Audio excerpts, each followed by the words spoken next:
meron ka ba in mind na talagang gusto mo maging magka-collab kayo? Wala pa ako in mind. Siguro kasi dahil lagi kaming collab ng partner ko. Nagsawa all. na sa collaboration. Sana all. Ayoko na. Tama na Hindi ko to. po sinasadya Yun na sa tayo. kaya. Tama na to. Ayoko na.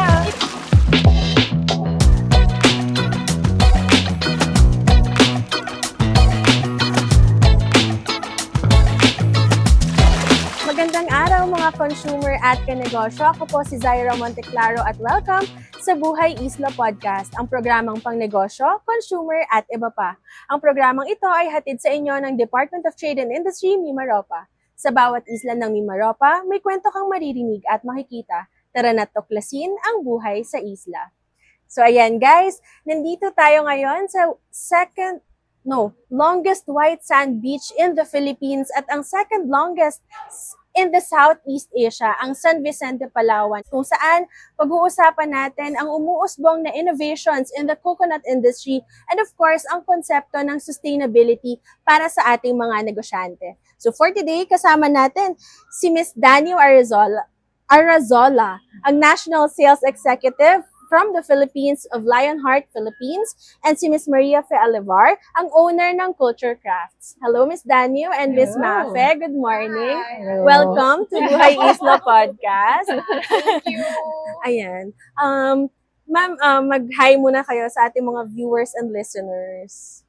Magandang umaga from Port Barton, Palawan. Wow. Good morning from the warm shores of Palawan. Ayan. So, ready na po ba kayo? Sige, kaya yan. Wait lang. Kakayanin namin yan. Parang ako yung kinakabahan. Ate Isha, miss na kita! May partner po ako. Oo nga, dun sa dati mong podcast. Yes. Kim, may dalawa kayo. So, ayun, nabanggit ko kanina na pag-uusapan po natin yung, yun nga, yung umuusbong na innovations in the coconut industry for Yes. Lionheart and of course, yung sustainable fashion. Start ako with Lionheart po. Miss Daniel, can you give us a brief background lang po of Lionheart? Syempre para dun sa mga viewers and listeners natin na hindi pa masyadong kilala si Lionheart. How did it start? Yun. Okay, it started, actually it got incorporated in 2015. And I could proudly say that most of our employees, 2,000 of them, came from the indigenous people of Palawan. So this is really like a community-based company.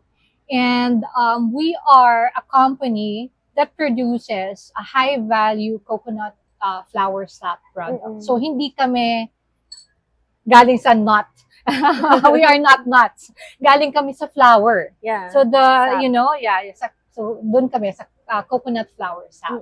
So we have aminos, we have coconut flower nectar, and we also have in the Philippines, it's known as tuba. So it's the tuba juice. It's not the lambanog or it's not the vinegar, but the juice. Oh, ano po lasa pag juice ang tuba? Well, normally, Yes. pag tuba naman talaga, it's sweet.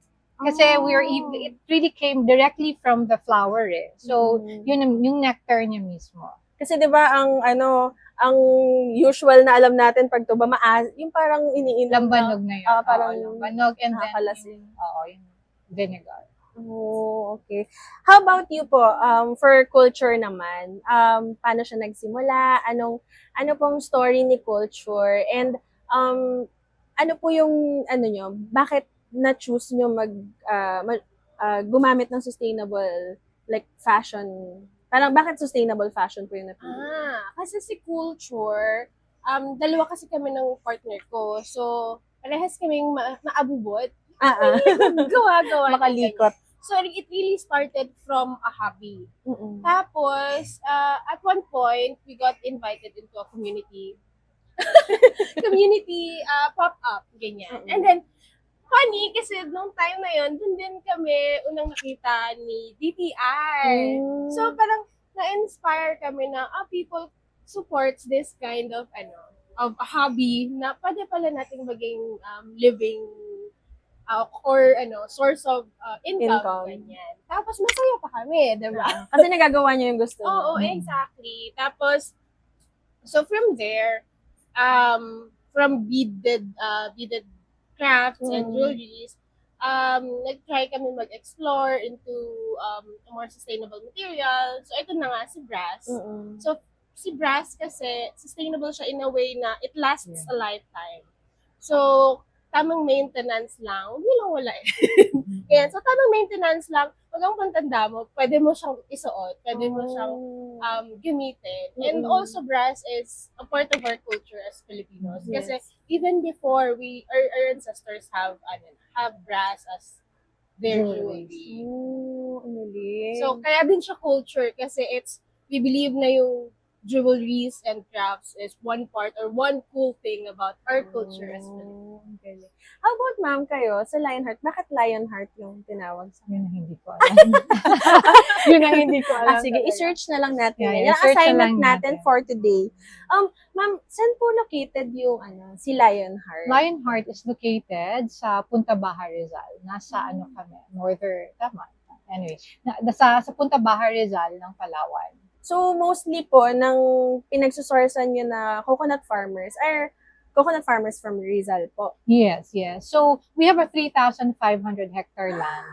Ang laki niyang kalupaan, syempre. Oo. Kasi talaga ang plano ng Lionheart is to really like produce this high value products for the world to enjoy. So, it is one reason why, kumbaga, nakaka-proud siya kasi it's made by the people of Palawan for the world to enjoy. Mm-mm. So, karamihan niya, as I mentioned kanina, lahat ito, karamihan from the IP community. Mm-mm. But ma'am, since nabanggit ko kanina yung National Sales Executive from the Philippines, meaning, is it owned by a foreign?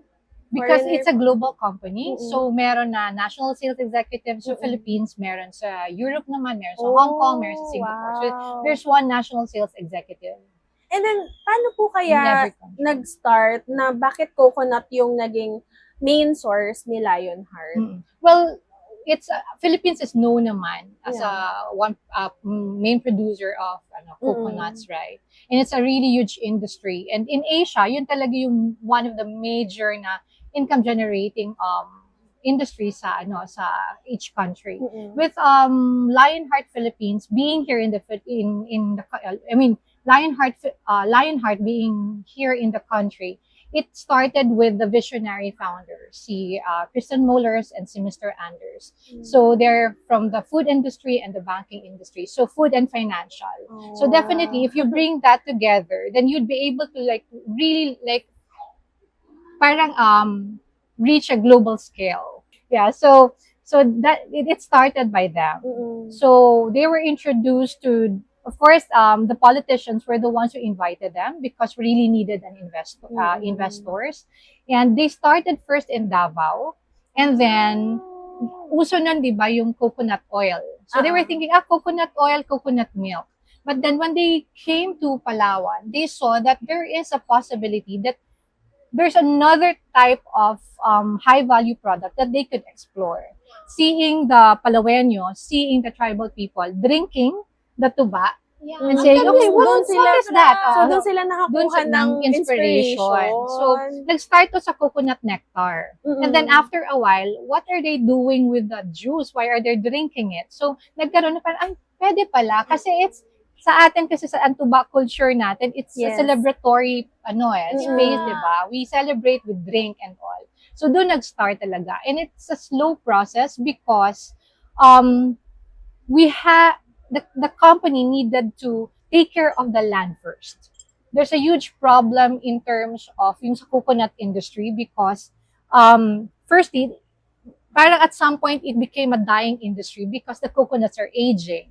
Then the farmers weren't happy with the income from it kasi second generation, third generation, they're not into agriculture. agriculture. It's not sexy for them anymore, di ba? Technology Iba na. na. more ano. And then also, yung below income Mababa level, talaga. hindi siya enough for everyone. So, yun ang tatlong nakitang challenges ng mga ng mga founders namin.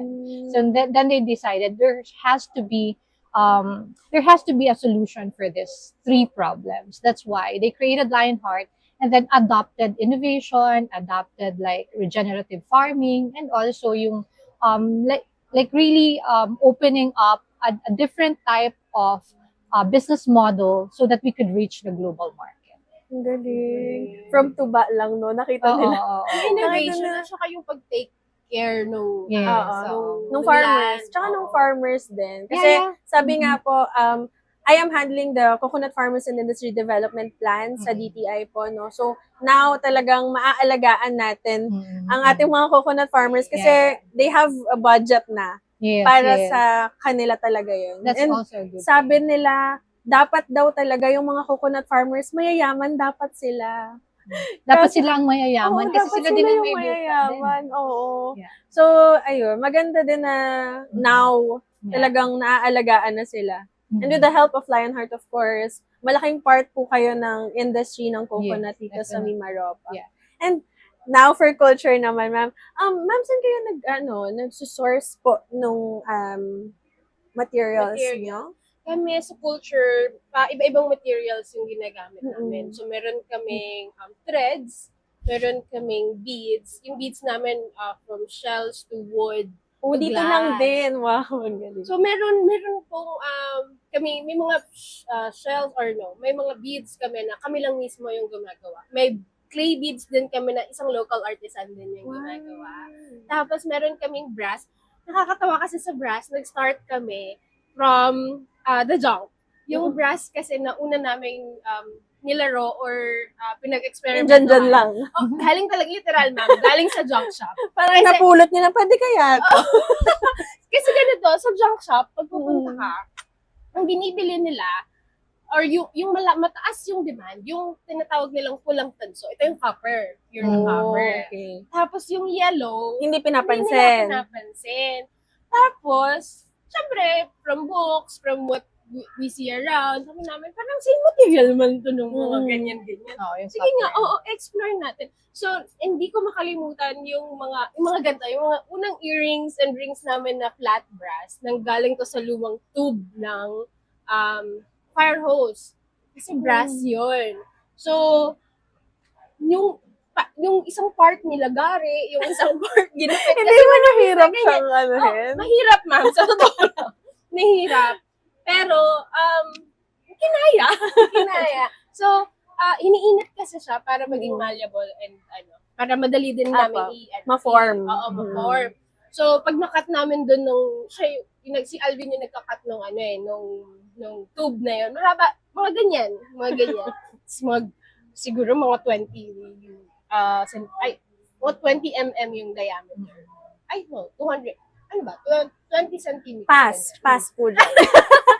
Anyway, Ulit. ayun, okay.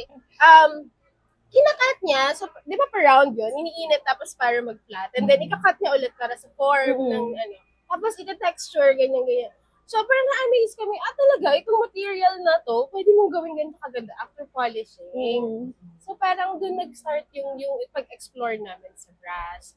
So, first, from the junk shop, tapos, eventually, nakahanap kami ng local suppliers. So, may mga mix na siya ng wires, may wires na kami nagagamit, so nakakagawa na kami ng hooks, nakakagawa na kami ng mga frames, ganyan.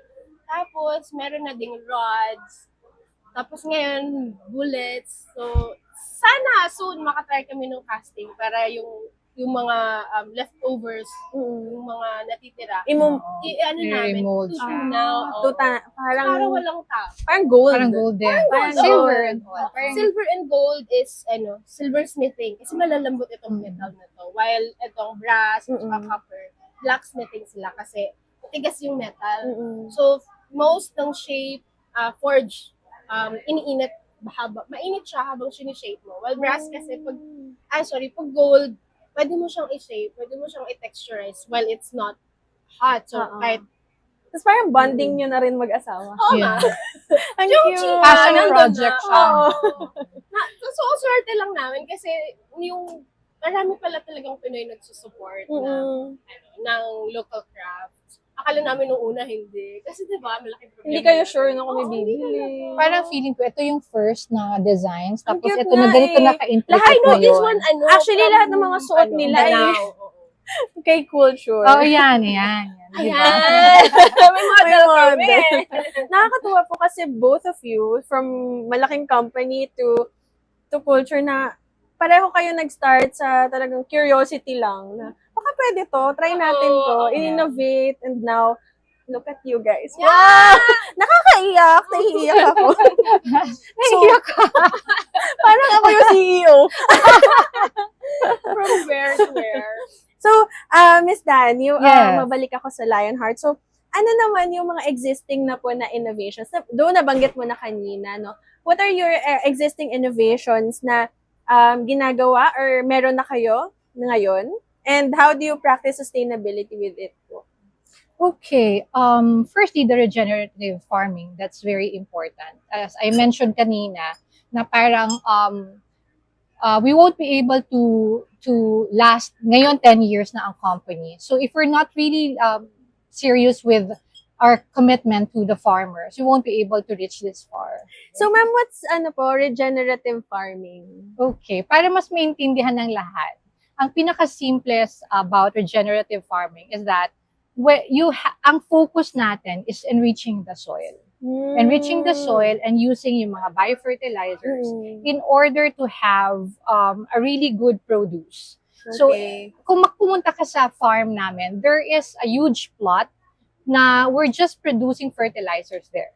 We're collecting wastes from different places, especially markets, and then we're collecting them and then really making our own fertilizer. I remember 5 years ago when I first visited Lionheart, there were like different types of enzymes displayed in one room. And these enzymes, yung founder namin, si Christian Moeller, he was drinking it. Sabi ko, oh my God, he was drinking. What is that? Saan po galing yun? These are from different plants, bananas, mango. So these are all enzymes, meaning it has like live enzymes and good bacteria. Ito So- ba yung nagbe-breakdown ng... Yes. Oo. So parang when he did that one, and I was into like veganism and wellness and health, sabi ko, oh my God, this is really cool. Kasi, syempre, if the owner is doing that, yung trust mo Oo. and yung integrity ng company, solid na. So when just imagine like a huge plot of land, more than 2 hectares of land, lahat yon fertilizers and truckload of soil and fertilizers ang fini-feed sa lahat ng farms. 3,500 hectare farms with more than 500,000 coconut trees. Lahat yon has all the nutrients from the biofertilizer. So, with that alone, kumbaga, you could see that it's really sustainable Yes. because we're not dependent on anything. And then we're really taking care of the land and the soil. So yung mga new, magtatanim sila ng Oo, panibagong mas mga maganda. coconut. Oo. Mas Pwede healthy nilang pa. i-take yun. Yeah, i-adapt that's also yun. one thing. The innovation can now be adopted by Yes. other people. And Lionheart is very open sa ganyan na to teach other companies or other partners para kumbaga magamit nila yung mga na-create ni Lionheart na systems sa farming. Ang galing. So, magaling. And nakakatuwa yung mga products nila Lionheart. Yung drink, na-try nyo na ba, ma'am? Masarap siya yung slow. Parang, Yeah. oo nga. Mm. Nung Mm. nung Sa event, Cobra, oo. Nung trade fair natin. How about you, ma'am, sa culture po? Yung mga innovations na po na nagawa niyo so far. Sa amin, hindi ko siya matatawag na innovations, pero kasi when you're crafting,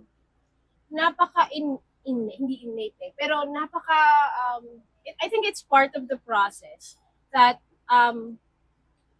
yung methods and techniques na meron kayo or ginagawa ninyo ngayon. Unique yun sa Over inyo. time, not necessarily unique, pero over time, as you continue to craft and create, you're gonna want to explore new techniques and methods din. So, kung for example, nag-start kami ng forging, natural sa amin na maging curious with casting. So, yung may mga molds na, ganyan. Yung forging is paano po? Forging is when, you're heating up the metal. Tapos, Okay. texturizing, Kala ko nag-forge shaping. kumukuha ng mga basi-basi. Ay, Origin. Origin ata yun ah. Oo. Tapos, casting is when you're melting the metal. Oh, okay. So, pag minelt mo siya, so may meron kang mold, Mm-mm. ganyan, or meron kang specific shape na gustong gawin, or patterns. i-melt mo yung metal. So, sa brass, yun yung tingin kong mga new techniques na gusto namin i-acquire. And also, syempre, yung nagiging open or inaaral mo yung mga ibang machines na hindi Pwede normal niyo sa pang Marvel magamit. world. Oo. Oo. Pero applicable siya sa amin. So, itong mga tumblers, ganyan. Pwede rin pala to kasi usually dito lang to ginagamit eh. Kasi incorporatean niyo po construction. nung ano niyo, nung product. Tapos, eventually, marirealize mo, pwede ito makatulong sa atin pang polish ng mga jewelries. So, yun, yung mga ganun. So, kamusta naman po ang ano? Like, marami po bang bumibili? Or like, yun, kamusta yung mga ano ngayon? Masaya kami. Yun nga, katulad ng sabi ko kanina, marami pala talagang look Pinoy. Marami Yun pala nga talagang eh. Pilipino na Masasabi My ko heart marami mag-support. talagang, yung nasa gano'n na rin na mas gusto ko tong mga sustainable oo, fashion. ma'am. At saka, Even mga Filipinos abroad, yung parang proud sila na, I'm wearing something made in From the the Philippines, Philippines. or I'm wearing specifically, Support I'm wearing local. something handmade. Yes. Yeah. Kasi lagi namin talagang nire-reiterate yun na hindi namin kayang gumawa ng specifically the same Design. piece. Oo. Oo, na kahit ulitin namin yan, it's not gonna be Unique, exactly the unique same. pa rin siya. Which is good. Oo, Yun nga yung So, hinahanap pagiging ng tao. sustainable din Mm. as well. Kasi talagang iingatan mo. Oo, Kasi Ikaw lang ikaw lang meron may nun. ganun eh. Oo. How do you, maintain parang ensure na parehong sustainable but good quality pa rin yung products na nagagawa? I think that's because it is made by hand. So when you're doing Made something with love. also, syempre. When you're doing something with your hand, kikita mo kung matibay ba to, maganda ba to, mahigpit ba yung tali nito, ganyan. So, parang ito, yan. Since may model tayo Yes, sa akin, okay. Parang ito, ayan. Tingnan natin. Diba, each part of this earring, ito, Kayo po from macrame. gumawa ng pati yung... macrame. Yes po, yeah. Oo. We started with beads and then macrame and then brass. So ito, each part of this, tinatali namin. So with that, every part of it is made with Naka-quality intention. control nyo na din. Talaga, kumbaga. totoo.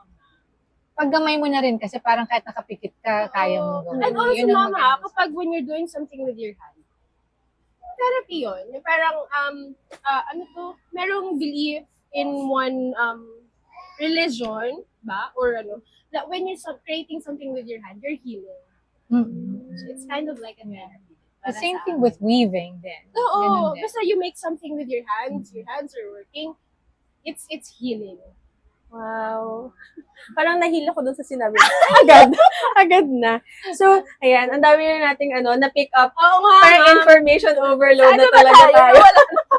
But before we continue our kwentuhan, sasagot po muna tayo ng isa sa madalas na tanong ng ating mga negosyante.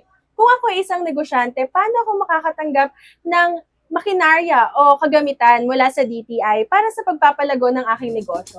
Sagot ka ni Ate Ruby sa ating special segment na #RubyReads. Hello mga kanegosyo at consumer! Narito tayo ngayon upang magbasa ng katanungan mula kay Aling Obang para sa #RubyReads. Bilang isang negosyante, paano kaya ako makakatanggap mula sa DTI ng mga makinarya o iba pang kagamitan upang mapalago ang aking negosyo? Ang Shared Service Facilities o SSF ng DTI ay isang programa na naglalayong matulungan ng mga MSME na kabilang sa isang kooperatiba o asosasyon. Sa pamamagitan ng shared access sa modernong makinarya at iba pang kagamitan upang mapataas ang kanilang productivity. Magpadala lamang ng letter of intent at iba pang dokumentong kinakailangan sa pinakamalapit na DTI office upang ito ay dumaan sa review at approval process ng ahensya. Yan. So, Miss Danny, my question is, naging crispy. Parang napatingin ako sa'yo.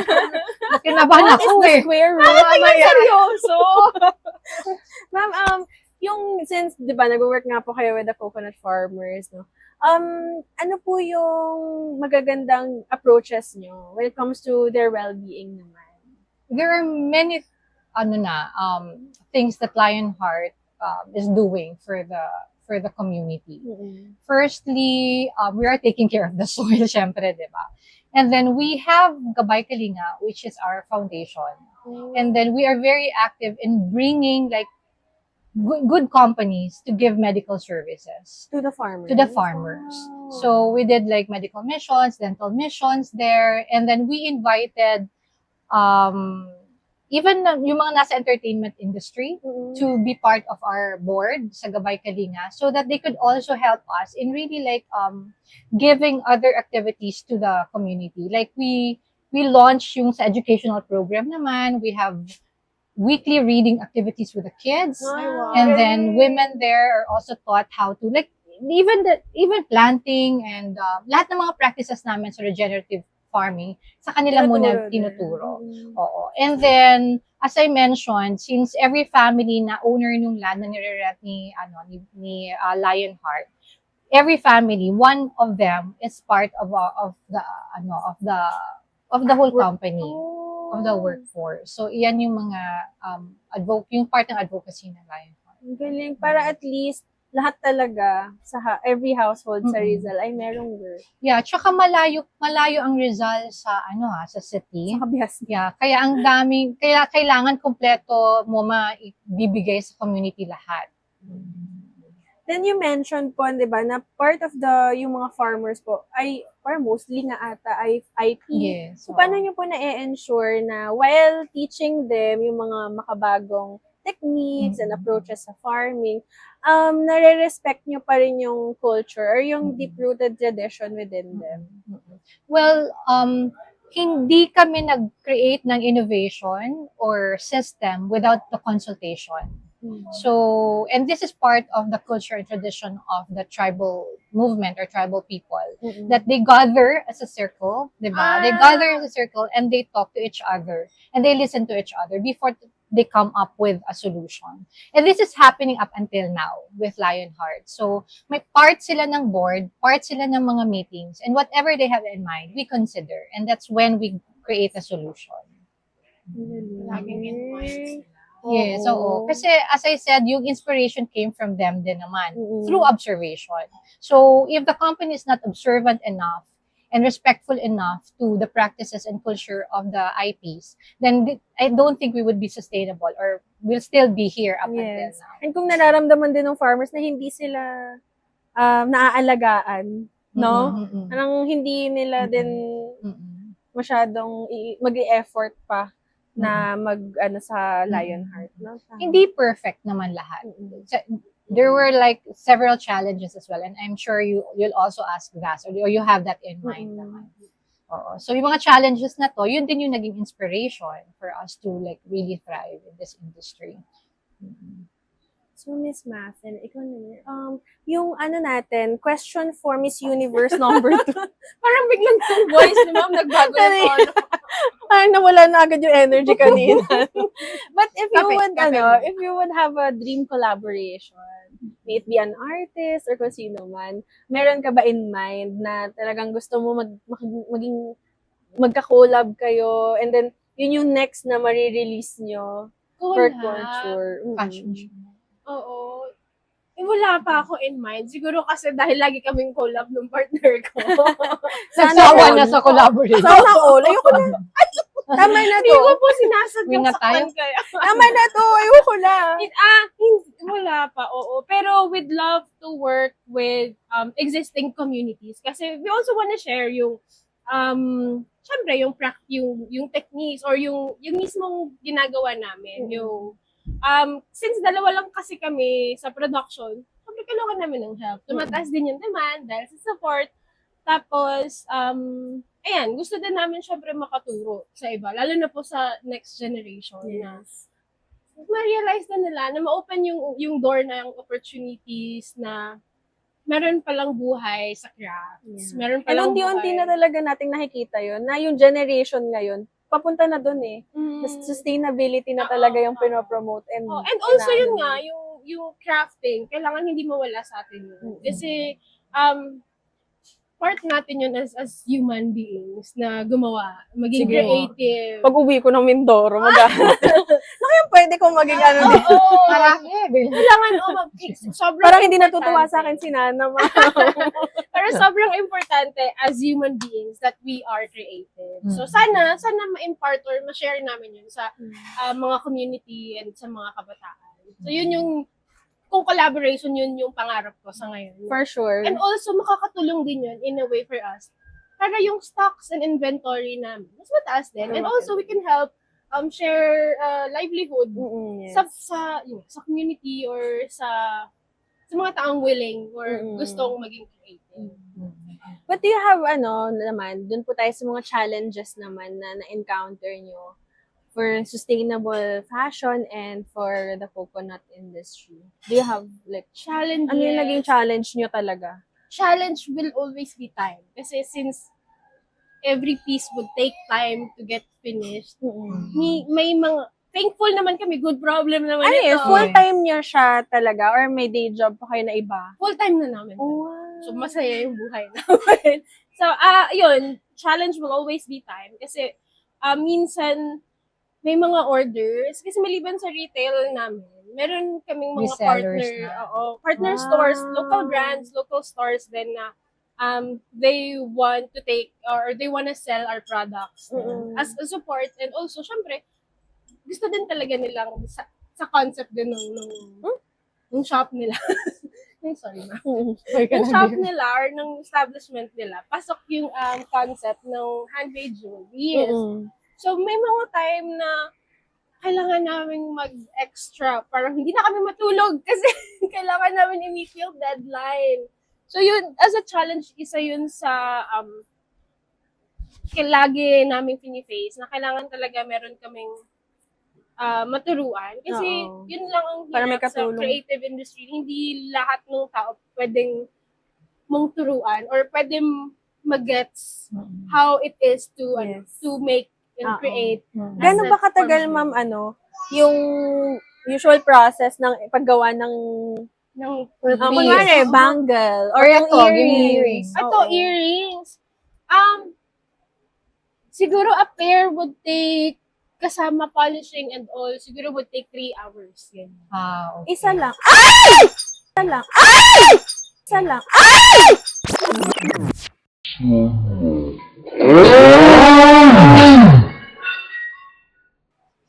Sorry.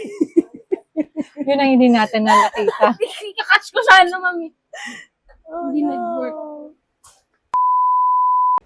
So, ma'am, gano'n po katagal usually nagtitake ng time yung paggawa ng isang, kunwari, yung bangle or yung Earring. earring? Or earrings. Ito, siguro hindi ako sure. But, ma'am, feeling ko hindi ko ang gumawa. Sinungaling. Kasi yung asawa mo, siya na lang. Ito, mga 3 hours. 3 hours. Isang pair lang po. Isang pair, oo. Kasi yun nga, from a plate, ikakat mo siya, tapos i-heat mo siya, tapos i-texture mo Paano siya. pa yung mas mahirap? Kasi ito, plain lang. Oo, simple Ganito pa pa tong ba design. yung ano? Ito po ba? Ito, from wire, i-heat mo, kasama yung wrap. Siguro mga 3 hours din, 2.5 or 3 hours. ganyan. So, grabe. everything really takes time. Ito yung pinaka-challenge namin. Which is also one thing na mababouch namin, na yung quality, at saka yung uniqueness ng every piece. Talagang, talagang 100% na andyan. Paano nyo bang nababalance yung time nyo with the business, yung family pa? Wala balance. Kaya Habang natin yung mga kids all the time. Oo, Yun ang maganda pag business oo, kasi very the kids hawak can mo be talaga. with you all the time. Oh, they see us creating, they see us crafting. Nakikita nila din ako sa cellphone pag nag-answer ng inquiries and all. Soon sila na din, kasama nyo na rin silang mag-aano. Nakakatawa kasi yung firstborn namin, marunong na siyang gumawa ng bracelet. So, gumagawa siya ng mga bracelet. And also, he's also into art. Siguro kasi lumaki siyang nakikita niyang, may ginagawa. And then you have your own shop. So, ang daming pumupunta na. Also, They're also nasasanay, artists. oo. They're also like open-minded. And also, there are people Spirits na well. learning how to make jewelry din. So, minsan, kapag may time pa kami, we also offer workshops. Siyempre, yun nga, i-share din namin yung art, yung methods and techniques. So, minsan nakakapagpa-workshop kami ng smithing, ng forging, ganyan. Kadalasan itong mga beaded jewelry making. So, one thing na unique din dun sa shop, sa showcase area namin, na Pwede silang gumawa ng sarili nilang bracelet. Sana merong ganyan sa obra. Sana Di ba sure? Diba? Pwede. Pwede naman na doon kayo gumagawa tapos people can see how you're doing it. Oo, Diba? ang galing. Sabi nga din ni Alvin. I-design na lang ng maayos yung booth ninyo na Oo, na Island, merong, nakikita. merong Shout bench, out to, something. nagparinig pa. Sorry. Nagparinig. Hindi, pero sabi ni Alvin yun nga, one thing. Kasi nung last month nasa Manila kami for exhibits din. May dala kaming mga materials. Pero ito, hindi na kailangan i-sand, ganyan. Kumbaga, i-shape na lang namin siya. Sabi ni Alvin, ano kaya kung sa likod ng booth natin? Gumagawa kapag- kayo. Actually, ang diba? ganda niyan. Kasi yung Oo. Coco Lab, di ba, may sariling may sarili din siguro yung mga... For creative. For creative. Oo. So, Wow. makikita, umiikot Gusto ko ang yung mga nag-brainstorming tao. tayo para sa obra. Oo, dali, go. Kasi ma'am, napansin namin yung anong tawag niyan? Mga clients namin, talaga? Kayo yung gumagawa? Oo. Hindi mo ba kami kapani pa pala? Minsan nakakasakit, minsan nakaka-amaze. Excuse me? Pero dun sa mga nakikinig at nanonood na hindi alam, ano ba yung sinasabi ng obra? Yung shop ba ni Culture yun? Pero bukod dun sa shop ni Culture, Obra Mimaropa po is the flagship regional trade fair of DTI Mimaropa. And it is gonna happen, tapos na siya. Sa October 2 to 5 sa Glorieta Activity Center. So, So, hopefully, sana next year, di ba? This year ba? Ayaw mo? Hindi. Kasi next Oo year na nga, obra. tama. Ma'am, nalilito ako sa'yo. Nililito mo. Hindi ako kasama dito. Kasi nalilito ako talaga sa kanilang dalawa. Ano daw? October, November? Oo, October 2 to 5 yun, ma'am. So, balik tayo kay kay Lionheart. Pag Lionheart, medyo nagde-demure ako. Bakit kaya? For naman, ma'am, yung challenges po for yung innovation in the coconut industry. Do you have yung mga challenges po na na-encounter nyo for Lionheart? We're too far from civilization. That's one challenge, di ba? So lahat ng dinadala namin doon, it would take some time for us to really use it.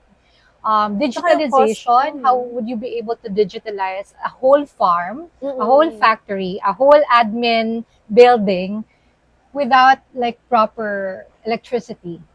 Diba? So that's one thing. The first few months and few years of Lionheart, yung mga talagang nag-start doon, natutulog lang sa farm mismo. Minsan ginagawa lang nila yung maliit na room para to stay with them. Kasi you cannot really this was how many years ago? Over a decade ago. And just imagine Palawan over a decade ago. Yeah, Dito pa lang sa very raw. city. Or raw na tapos, di ba, very laid back. How much more sa Punta Baja? When all of Mas the people malayo there, talaga sa- tapos very basic talaga. So that's one thing, yung naging challenge sa innovation and digitalization.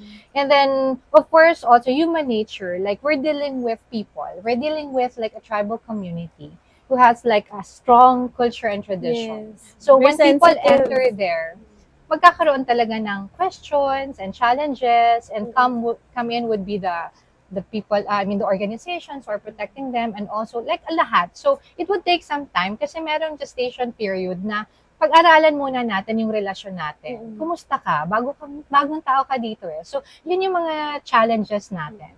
But again, after how many years, we were able to prove ourselves. Our intent, our good intent, that we will be serving the community, that we're here to be friends with, and to be a family. So ganun yung magandang nangyari kay Lionheart. Talagang na-prove niya. So, hindi mawawala yung questions and all. Nandyan lang lagi. Kahit isang pamilya, tayo nga, di ba? normal. Sa isang pamilya na 5 lang ang tao, May they argument. still have to discuss things. But because we are respectful of their culture and their tradition, nandun pa rin kami. We join them in the community gathering. We show them that we care. So, yun ang maganda naman doon. So, nasusurpass yung mga challenges. So, for my last question, what would be your message po to our small businesses na gusto nila pumapasukin din yung sustainable fashion and of course, mag-innovate. Yung parang magkaroon ng drive to innovate and start their new business. So, Miss Mafe. For fashion, minsan hindi mo kailangang sumabay sa trend. Minsan, ikaw pala yung gagawa ng trend. Wow. Perfect. Quotable quotes. Oo. Kasi in the world Yan ang totoong that trendsetter. we live right now, lagi tayong, what's in, what's new, what's hot. So, yun yung palaging mindset natin na, anong sikat, ganyan. Pero, kailangan, in the world of jewelry making, in the world of crafts and arts, nanggagaling pala dapat sa sayo, sa sarili mo, yung trend mo, or yung personality mo, or your brand itself. Manggagaling pala siya dapat sa'yo. Ang galing. Ang galing mo. Diba? Naiyak ako. Naiyak ako. I'm a proud mom. How about you, Miss Dan? Well, iko-connect ko sa sinabi ni Mafen kanina. Yung sa Lionheart naman, when we focus on how we could help people, maraming, as I said, maraming lalabas na innovations. So, sa area naman ng farming, we don't have to stick to the old belief system na parang it's very hard, it's very like, we can be creative and we can be innovative just like Lionheart, na hindi yon challenges. Actually, it can be an inspiration. So, for example, ang aging yung coconuts, then we replant.